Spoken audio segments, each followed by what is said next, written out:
Could we be entering an altcoin surge today? We'll break it down for you, get a full analysis. You don't want to miss it. It's going to be a good one. Let's go into it. I do want to thank our sponsor, and this is BTCC. This is one of the places that you guys can go out and get to going on trading. And the way that you can do this is a assortment of strategies, but swing trading, you can do some copy trading, a lot available here on this platform. Use our link. It's going to give you a 10% bonus on your first time deposit. It also has a whole layer of additional benefits that you guys will get by just using our link. And this is one of the strategies that we've seen that works in terms of very volatile moves, whether you're going high or long or short on a token. Always, in my position is go very light on leverage if at all. But the key here is it gives you a lot of opportunity to go out there and earn some money with, of course, what's happening over on trading. So check out BTCC and use our link. Let's go over to a couple of points I want to hit on. And before I do that, I want to bring in our trader today. Of course, that is Paul coming in from none other than Data Dash. How are you? Doing well, Paul. Honored to be back. Happy December. But we have potentially an altcoin season that could be brewing here. There's a lot of people that have been pointing at this. You're one of them, is looking at how this structures around the next move in the cycle, some of which could be 2026. Another thing that's playing right now, of course, is we're seeing some resistance on Tether. This, of course, dominance also from stablecoins could be moving into some other areas of the market, which is what we anticipate. And then you have this whole suggestion that we are seeing a massive shift over from where taxes and also tariffs are hitting. This, of course, was your tweet right here, a bold claim, but the sustainability of the federal revenue is far deeper question than the headlines. This was referencing the idea of Trump saying no income tax. So I don't know if this could ever happen. I'm not sure how they'd even put this together. We'll play a couple of clips that kind of gets into a few points. Treasury Secretary Bessent also said that he didn't believe tariffs were a tax. Then you have a clip coming in from none other than the Commerce Secretary, which is Howard Lutnick, breaking down where are job losses actually occurring. And then we're going to break down some tokens, but I want to kind of paint this macro picture for you guys. Let's go to this clip. Because today we learned that the private sector is losing jobs. Small business getting hit really hard. Negative number in front of ADP. And one of the reasons that they cite is tariffs. So do you worry about some of the economic fallout here as these tariffs really take hold? No, it's not tariffs. Remember, you had the Democratic shutdown, right? And what do you think happens to small business? The people who do business with the U.S. government, they know they're not getting paid, so they sort of slow down their projects. And then remember, as you deport people, that's going to suppress private job numbers of small businesses. And even if you don't think that that's happening, I mean, factory activity shrinking in November by the most in 4 months. We got a manufacturing report this week. And in that survey, they did cite tariffs as a reason. I mean, this was a sector that was supposed to be helped the most by what you're doing on the trade front. You made us a graph, and I want to show it. It's highlighting the trade war, the tariffs, Liberation Day, to where we are today. Explain this. The important thing I'm showing here is the goods producing part of the economy, and I'm focusing on goods that it's been falling. The number of people with jobs in factories or construction or other goods producing parts of the economy, that part of the economy is in recession, and the turning point just happens to be Liberation Day. So for all of us who are having to get by with a higher cost of living because of the tariffs, we were promised that was so that we could rescue the manufacturing sector. As you and I have discussed many times, when you put tariffs on steel and aluminium, you actually make it harder for American factories to do business. And so you're seeing an incoherent policy having quite unexpected effects. All right, so Paul, this hits on a few points. Of course, Trump is kind of on his heels right now because he's trying to deal with the realization that tariffs are causing job loss. We're seeing now tariff causing inflation. The real question is can he pull it off? If he were to pull something like this off, it would be huge. The question, how they do it is going to be, I think, the bigger scenario. Do you think that the market has affected traders in general of just being able to inject liquidity in? Obviously, people that are in crypto, they're here for a reason. They're trying to make their way in. Do you think it's really suppressed what's happening in crypto? I think that the crypto market has, evolved into something that's a little bit more in line with the stock market now, as we've broken into the higher market caps and things of that nature. And the days of just, again, back in 2017, you only had an $800 million market cap, so there was very big amount, and there's only X amount of coins. So that was really the Right. biggest piece. Is there was a lot less coins, a lot more money compared. Now that's that's outweighed a bit. Plus, you have the flattening of when an asset such as Bitcoin, for example, or Ethereum or Solana, they're not going to be as astronomically exponential moves coming in, because they're going to be a little bit more, coasting. So is that a part of it? It could be. It's one of those things that I think everybody thinks back to when we wanted the institutions to be a part of the market, and that would, inflate these numbers, which by and large it has, for Bitcoin, if you look at it, but, for the rest of the market, it hasn't necessarily brought in that liquidity that we wanted to see in altcoins. But yeah, so I think it all is just like a snowball effect that is just kind of all rolled into one that's, affecting it in a piece. But probably not like the only reason that's like affecting the liquidity and hurting traders in the moment. And, it's just, I think it also forces traders to kind of level up. It's not just so simple anymore to just look for a very, easy trend line and, go off of that. You kind of have to evolve like anything else. You have to get better. And when everybody's looking at one thing, obviously it becomes less, the probability of it coming down is gonna dwindle. So I think it's just a mixture of a lot of things all beat into one. Well, and I think the strategy, you hit on a couple of points there, is we have seen institutional moves that have really kind of jettisoned both ETH and Bitcoin, obviously through the ETF markets. So we're now starting to see that seep over into things like Solana, XRP, and other ETFs that have recently launched, which now have access to institutional liquidity coming into the market. But you also have kind of this unwind that appears to be happening with MicroStrategy. MicroStrategy announced their establishment of a $1.4 billion, that's right guys, I said USD reserve. So Mike, what do you make of this? MicroStrategy is putting money into dollars instead of Bitcoin? Yeah. The only thing about that I could say is that, MicroStrategy for the longest time here has been a overbuyer, right? Like he's bought, it doesn't matter if it was with 60K back in 2021, 3K, 5K, 10K, 100K, he's been averaging in pretty well. But with something here now too, that we're at a position where it's in the $100,000 range, it's not unheard of to just kind of be hedging your bets a little bit there, to where if we did see a sizable pullback here, or if he has to bail out a little bit of his own shareholders in some degree, or if the market, does have a little pullback, the stock market too, it's not, totally unheard of to just have that cash position now. But when you look at the bigger picture of MicroStrategy and what he's been doing over the big the years, it's still pretty much a huge Bitcoin bull. They're like overall like with that at hand. So well, one thing he's doing is he's starting to create a lot of these instruments, and this is one strike that he calls out there STRC. This is getting another rate hike in terms of these dividends that are being paid monthly. This is a 10.75% monthly. I mean, that's better than what we're seeing on some of the best lending rates over on Aave right now. And the real question is where is this money coming from? So obviously they're generating it through these instruments, but at some point, Paul, this is going to be bringing money in to pay dividends out, and you know what that sounds like when you're bringing other people's money in to pay other people. It gets a little bit dicey for sure. But it also pushes us into, is he setting up crazy like a fox where we could be moving into a potential bull run coming back into 2026? Here was Grayscale saying they think that Bitcoin's highs in 2026 could be coming, and they're dismissing the 4-year cycle. What are your opinions right now on Bitcoin?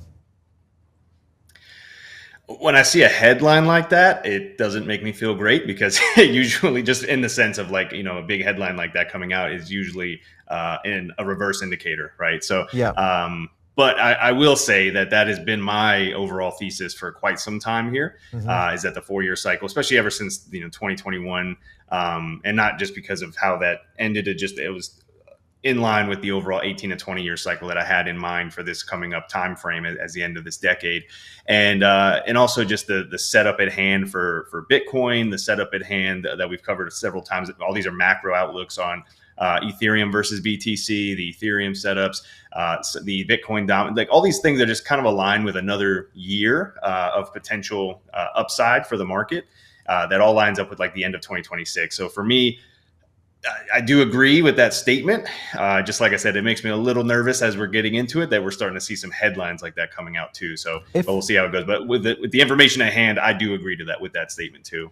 Okay, so when you look at the chart, because obviously we had one of our biggest candles for this year since May coming back in, people are a little bit fickle on where they think we're going from here. Some people still saying that we could be trapped inside a falling cycle here with Bitcoin. Some people think this is a reversal. Where do you stand on Bitcoin in terms of the chart? Are we on a reversal? So we were just discussing obviously MicroStrategy, and we had this huge move down here, and as well as the Bitcoin pullback. Let's see if that lines up. Actually, it doesn't. So Bitcoin still kind of made new highs around this window of time, and MicroStrategy came down. The two of these were pretty tied for the most part for a long time here.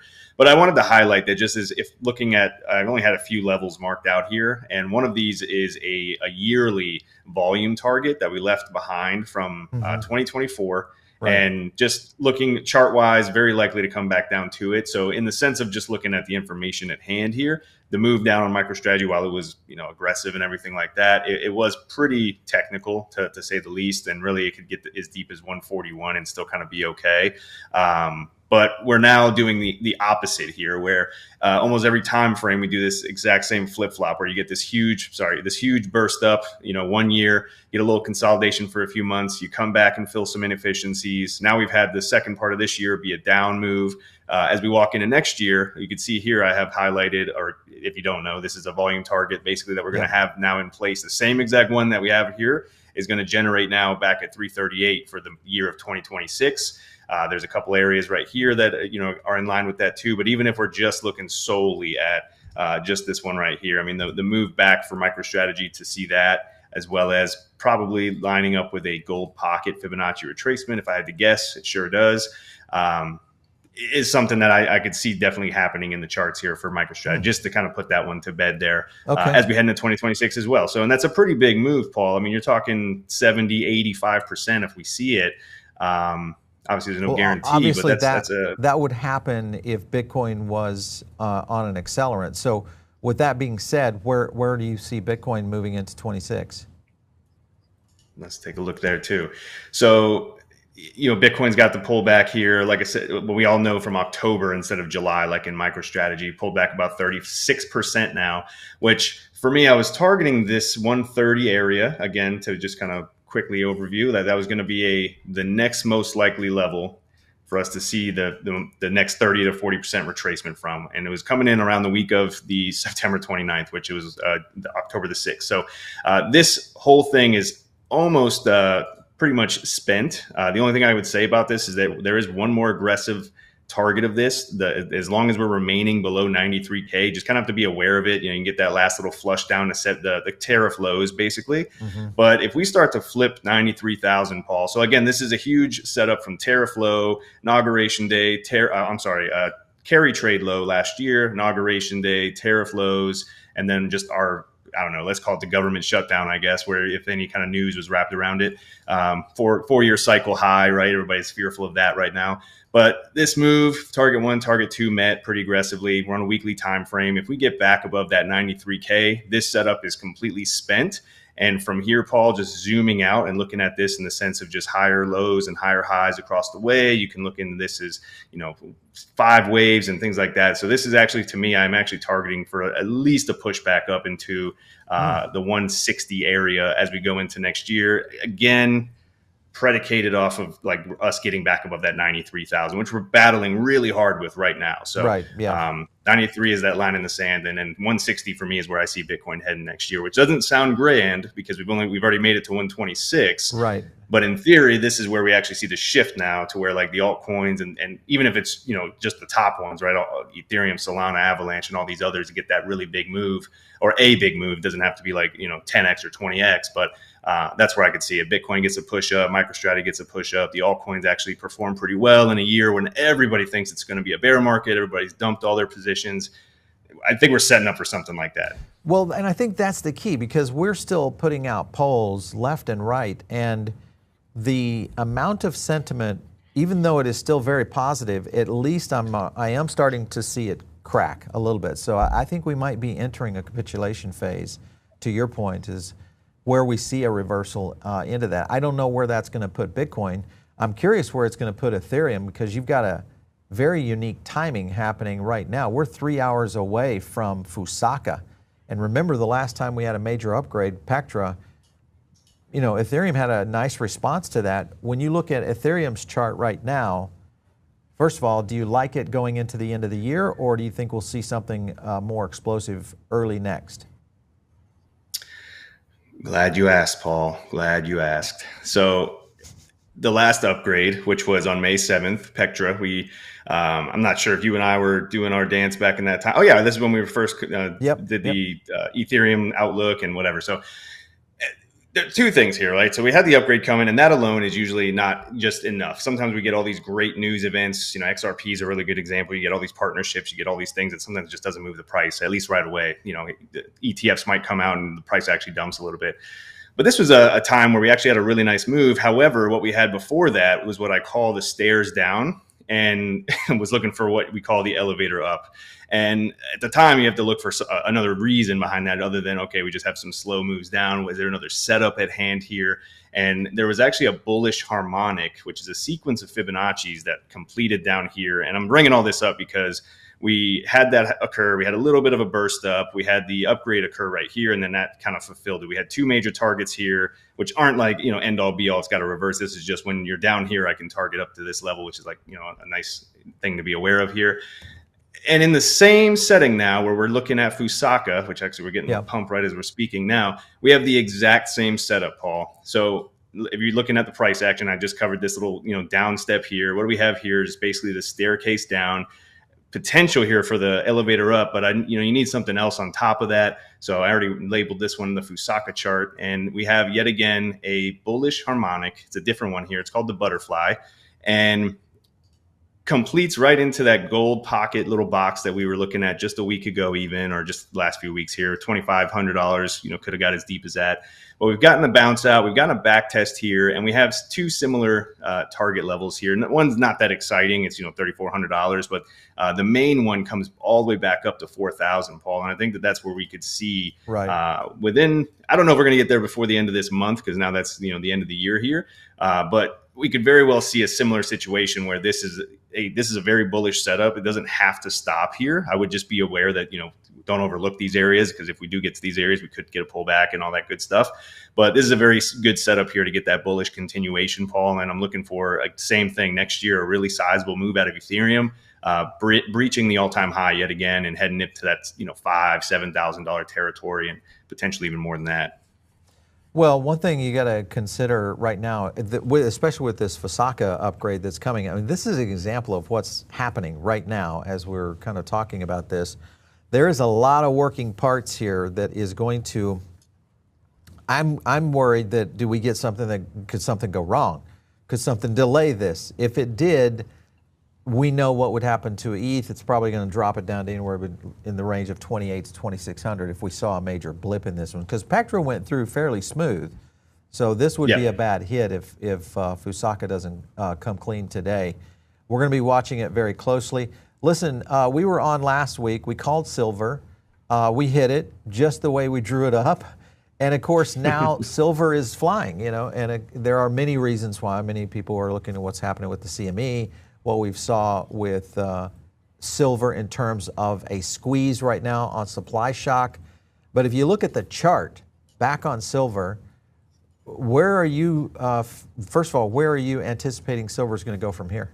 Yeah, it's always an interesting time when you're in price discovery, of course, because it is just that, right? You're in uncharted territories. We were already there last time we spoke about it, where we breached into this region, and we were talking on as long as we were holding above 44, likely that we were going to go to 60. Now we pushed up to, it depends on what chart you're looking at here. This is about $59, but I do think that 60 is going to really offer up a little bit of a roadblock here. Okay, so we had a very similar thing to what we're even seeing in gold right now, actually, where we pushed up. You could almost, look at this as a little consolidation here. You broke out again, but $60 up here is a really big spot. So I wouldn't be surprised if we actually get a decent little cool down around here. And one thing that I'll be noting is this level right there, that back to 50 potentially. And where we are right now, if we were to either pull back from here or push up to 60, just kind of be aware that we could easily just kind of cool down again. Gold pocket region, I think that's like a 10, 12, 15%, about 13% cool down. It'll probably freak some people out, but it's still like in the grand scheme here, I think that we are still holding really strong above 44, and we're really in the good areas here. And to look for any type of new movements or anything like that, we can go ahead and highlight some of those real quick. So basically, line in the sand for any more upside is that $60 mark. Don't be afraid if we come back down to 50. It's totally normal things to see there.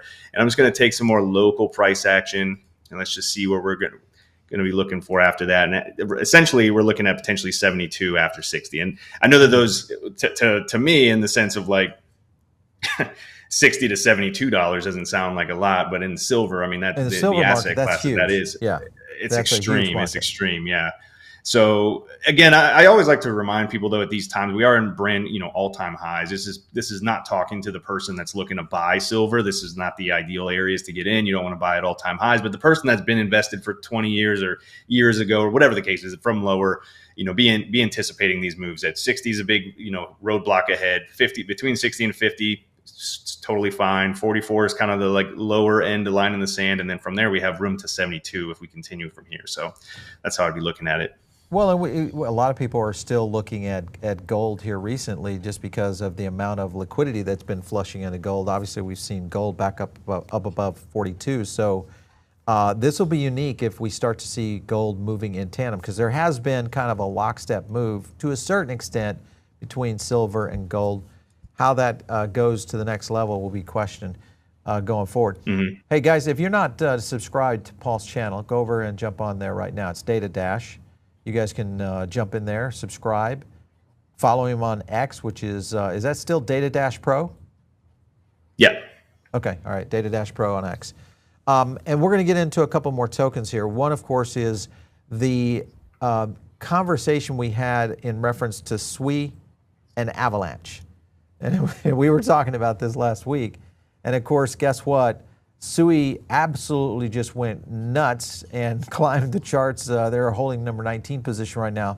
Blew right by Hedera, blew right by Zcash, which is one of the things we talked about, and also Avalanche, now containing into a very commanding position for SUI in general. These were the tokens that were moving: SUI, Pengu, Link, Pepe, INA, and then of course Aave. So very interesting tokens right now. When you look at SWI right now, do you feel, because it had pretty much bottomed out, and we were concerned, where would it get that retracement life? It appears that it got it on this most recent run. Where do you like SWI for now? Yeah, so SWI, when we're looking at what the recent 7-day 7-day percentage gains are, it's coming off of where we were the lowest also, right? So sure. Just a week ago we were trading at 158, and then today it's 160.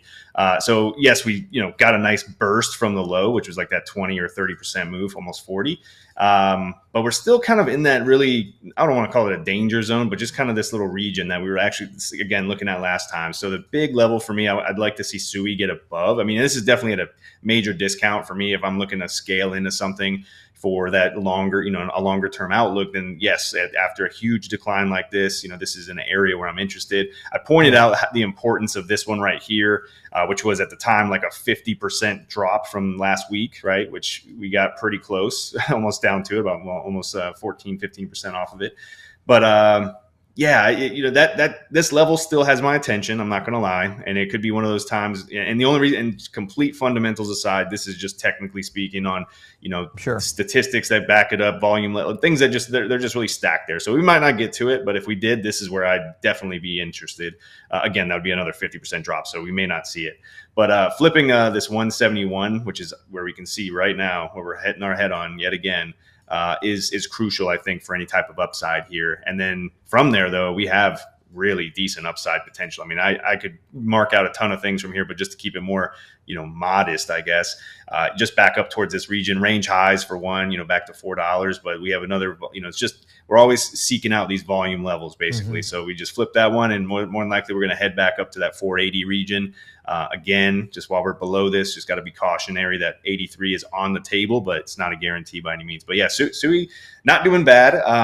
I would say from last week, it's relatively still in the same spot, give or take. It just has had a decent push off the low put in since we last spoke, for sure. But I think it's kind of in the same position. I think 171. I mean, if we flip that, then the gates are open, and again, we are at a huge discount. So. Yeah, a huge discount. If you hit that 171 mark, I think you have to send it at that point. We're going to see some pretty big deals happening with Sui. Listen, I think where it comes from is possibly coming out of the liquidity we've seen coming out of Zcash. Remember, we had the privacy token boom. This is just the 1 month chart. What you're looking at in terms of market cap. Look at the fall off right here, and this, of course, has gone from, what was that high? Let me go up to that tip right there. It was about 11 billion. 750-ish. Yeah. 11. Well, I was looking at market cap, 11 billion ish, and it's now cut in half. We're down at 5.8. So a lot of that liquidity we felt was going to continue to pour into Avalanche, Sui, some of these key blue chippers, and it appears that Sui was the one that benefited the most from some of that adjustment going forward. I want to play a clip for you real quick, because we don't often talk about Cardano on this show, but it's not that we don't want to. It's just that, there's never news, but we have some news. Right. And that is Charles Hoskinson came out on a clip. Let me play this for you, and then we'll chart it, okay? Take a look. You've asked for unity. You've asked for growth. You've asked for leadership. And ultimately, you've asked for a compelling reason why people should choose Cardano over Ethereum and Solana. What is growth look like for Cardano? You kind of have three metrics: MAU, transactions per day, and you have TVL. One is we're missing the commercially critical infrastructure to even begin having the conversation about growth. Then you have a list of about 10 to 15 dApps, showcases of the Cardano DeFi ecosystem. Well, those dApps, what do we know about them? They're underfunded, they're understaffed, they don't have a lot of transaction volume, they don't have a lot of users, and they don't have a lot of TVL. And by profitability, we also mean their ability to list their tokens. And you need to also solve UI UX and get that where it needs to be. Unless we have perfection, we can't do anything. In which case, none of this makes sense. None of this makes any sense at all. We should just pack up shop and go home. We have to figure this out in 2026. All right, so there's Charles kind of coming to the realization that there's a lot of problems. But if you look at, this is still a top 10 token. This is number 10 sitting on the market cap. It should be it should be getting more respect, I think, if you look at what's been going on. And I think the scenario that plays out here, what happens to Cardano going into 2026? What would you look at when you look at this chart right now? Is it worth it jumping into ADA? So we discuss a lot of times these coins that look dead, right? And it's like when you're diversifying to some degree, at least for myself, I get into the things that, a few things that have momentum because they're going to keep going at times. Like, a little bit of the newer projects. Right now, it's like the privacy's got the momentum going. Things like Cardano, things like these original coins like Litecoin and all these dinosaur coins everybody looks back to just seem dead. But when you look at the chart and in the sense of like really dissecting it a little bit, this to me just kind of reflects almost a similar outlook as XRP did for the longest time. Again, that's just the best comparison sometimes when you have it. But you have this huge drawdown here, and I have a few levels marked, and I'll kind of highlight those. But you had some some dead space here, a little burst, a pullback here. Note that it's higher low here.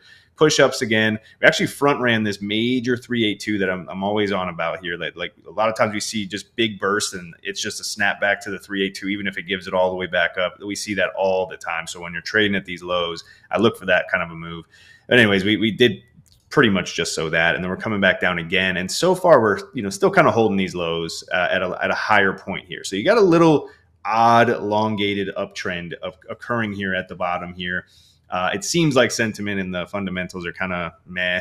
But when you have something like this, it only takes like one news catalyst to really spark a move here. The only thing about Cardano currently, as far as any more downside that makes me a little nervous, is similar to actually, never mind. We already tapped it. I was gonna say similar to the like SUI one, that we have those really big levels. These aren't as vital as like the SUI chart has. So yeah, realistically, I mean, Cardano has potential here to really get a nice move up, similar to Avalanche. We keep talking on that one as well, where it's like got almost the same exact setup. And again, it's like, not even to get into new all-time highs and price discovery, just for what's known as price recovery, just to come back into these areas again. Now, we did front run this level. So to me, it does give us, a little bit of not necessarily hope, but it's a little bit more likely that we do come back and actually meet that at some point. I think that Cardano has potential here. It's just, it's in that boring phase that we all are so well known at this point. It definitely does have a community behind it, so that could be one of the catalysts that kind of moves it. I still wonder, though, the number 10 spot, you look at it, it's holding at about 15 billion in terms of market cap. If you look underneath that, hype might be close. I mean, it's at, closing in on 12 billion. Chainlink is in there at almost a little over 10 billion right now. Then you kind of scan down. I don't know if I would put anything, maybe Litecoin, I wouldn't put that on a major growth, but SWI could be in there too. Which one would you say could take the number 10 coveted spot in this next run? Do you think it could be a hyperliquid, or do you feel like could be maybe a token isn't even on here yet? Maybe Polymarket if they go and list a token. could be. I was actually just looking at Chainlink today, and I mean, Chainlink, if we don't see Cardano, hold through and just kind of see it coast down, I mean, I think Chainlink probably would be a good contender, just in that really close knit group there. Oddly enough, I don't, again, we'd need a lot of ground to get recovered here, but oddly enough, Litecoin actually has a really interesting, not terrible looking chart. But again, it's just something that, we could look at everything right now and say, make a case for why it's we could put some risk on and all that stuff here. All right, let's go to a couple other points I want to hit on. This, of course, is Uniswap. Uniswap just unlocked a bunch of stuff. One, of course, is this partnership here with Revolut. This is a big deal because it's going to open up a lot of things around banks within Europe.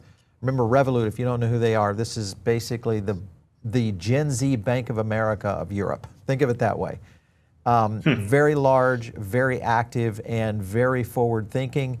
Now partnering in here with Uniswap. Not only that, Uniswap also announced the possibility of IPO ignition and how it could happen within the Uniswap model. If you just look at going into an auction directly, this is a good example.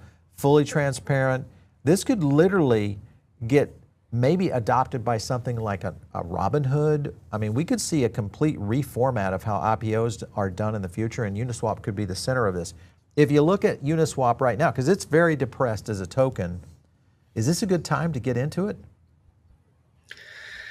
Yeah, again, for my personal strategy, I look for these ones that are kind of dead, and I reference again that CRO type of pump, the XRP types of pumps, what we could see out of Cardano, what we could see out of Avalanche, and Uniswap has on a technical side before any of those fundamentals. And it's another good example of how we have all this good news, and it doesn't seem to be injecting into the correlating to the price action just quite yet. But a lot of times those things are they're delayed essentially, or when we get that price action to come in, obviously it's like, oh, okay, well, we had all these these news bursts and whatever. So I think that we're at a place now where if we are going to see anything out of Uniswap, it's going to be hard and fast, and because we're just pent up, ready to spring. It is at the lows. Again, this is zoomed out on a daily time frame. I highlight this really big range that we're trading in at the bottom here, and this will zoom out even more, right? So, I mean, look at where we've been. This is very much on the floor, and the opportunity is there. And I think that I can't remember if we discussed this recently or not. I was highlighting some of these levels up here that, again, I'm not married to saying that that's if we're just going to go straight to those, but when you're looking at anything that is like something that's at all time highs, or when people start chasing things like a Zcash after like several 100% moves, it's these ones that I tend to look for. And obviously we kind of pair it up with the fundamentals too, where we could see some, this it's definitely a time to put on some risk if you're looking into something like this. And I guess is the easy answer to say yes. Right. I think that this is an area where we could put it on, and we do have some potential upside here. Okay. Well, one last point on Uniswap, and then we'll end it here, is they, of course, just went through, the unification proposal, absolute slam dunk. It's going to happen. Now they're, even giving a reward to try to debug it. What that simply means, for those of you who don't know about Uniswap, this is where they're taking all the fees and they're going to re-inject those back into the holders and start to pay rewards. So that's a big deal, because that has never been done on this chain before. So a pretty big move on Uniswap. We're going to get and cover a lot more next week. There's, of course, the FOMC meeting. We'll listen to what Chair Powell says. That's going to have a big impact, I think, on the markets, especially as we go into quantitative easing. There's a lot to unwrap here over the next few months. So, Paul, thanks so much for coming in today. We appreciate it. Always a pleasure, Paul. Thank you. See you next time.